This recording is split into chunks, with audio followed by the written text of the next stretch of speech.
They're kind of getting back on course with planting new trees, and it looks really great over there and a lot cleaner than it used to be.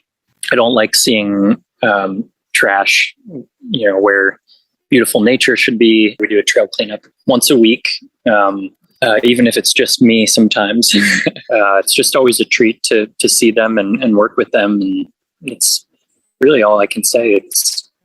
It's nice to have a partner out here. Whenever I'm really struggling with like mental health or feeling overwhelmed, something I like to do is go to park cleanups, because I feel that finding like a little area that you can clean and maintain, you can see like a really positive change really quickly in doing that. And it helps me feel more at peace and like involved. On the trail, engaging with the stuff that TTF had provided for them, they were so enthusiastic. They were so interested in the different plants that grow there and the stuff that they were able to use them for. It was great to see the wildlife out there, feel ownership of where they live, because it does belong to them.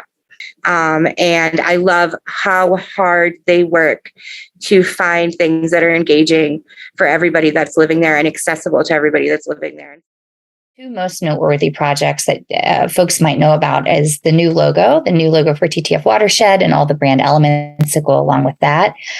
We do their annual reports every year, which you folks know, and probably pick up a copy of the newspaper annual report every time you come to a TTF event.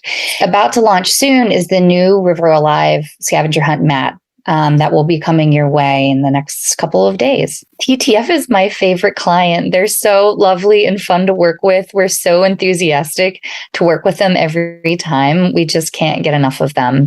So it is really a cherished relationship and actually a ton of fun. And I look forward to many future moments where we get to go on this adventure together. It's been a wonderful process to help understand and engage with staff there on interpreting conductivity measurements from sensors that they've deployed in their creeks.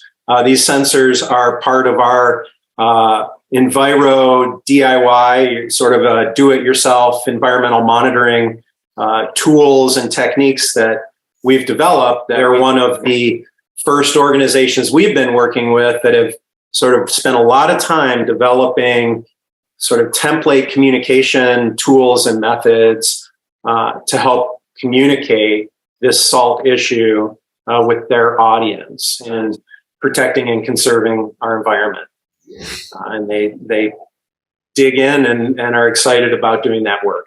Water, fresh water, clean water is the cornerstone of all life on Earth, and without it, we just simply can't exist.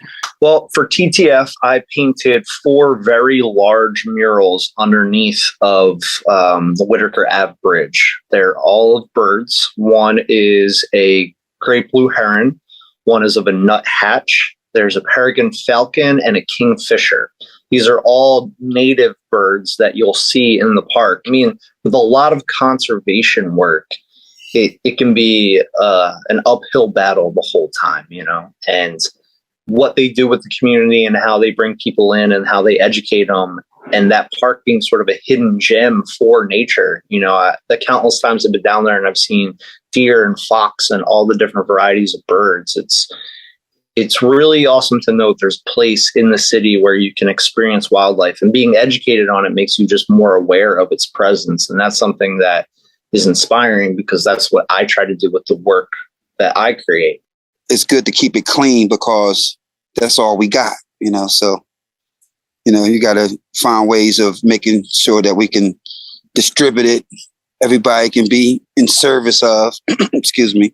And that water has to be not only clean for us to consume, but our waterways have to be clean, because in essence, it's still a supply, So we're not the only ones using it. So, nature is using it, I guess. So we can't be dogging it out. So it's about your time. And in my retirement years, in my time, I would rather be doing something meaningful still. I am Edwin Ian Capacio, but most friends and acquaintances know me as Ian. and I'm very grateful and honored to be here today. With TTF, I was introduced to it by CIS, and I have worked there as an intern for 8 fulfilling months. This work is important to me because I only did learn about communication, teamwork, professionalism, organization skills, time management, positive thinking, confidence, and competence. I've been mainly focusing on the foraging walk, so I've been adding more plants to the foraging guides and plant lists, learning more about foraging and whatnot, so I can confidently add those in there and share information with people without feeling like, oh my God, am I teaching them to eat something that's poisonous? Because I've lived next to Dakota Creek Park and in this neighborhood for about, I can't say 10 years now. It's been about 12 years now, and I haven't necessarily been utilizing the park because I never really knew it was for me, I guess. Like, I didn't know how to get in it. I didn't know what to do in it. I didn't know if there was any events that I could go to. So when I realized that there was like a whole partnership, I was like, oh well, I have to be there. I have to be there for that. And then I also just really wanted to try to help out with like the environment and clean water as best as I could with what I could do. And that I felt like that was TTF was one of the ways I could do it.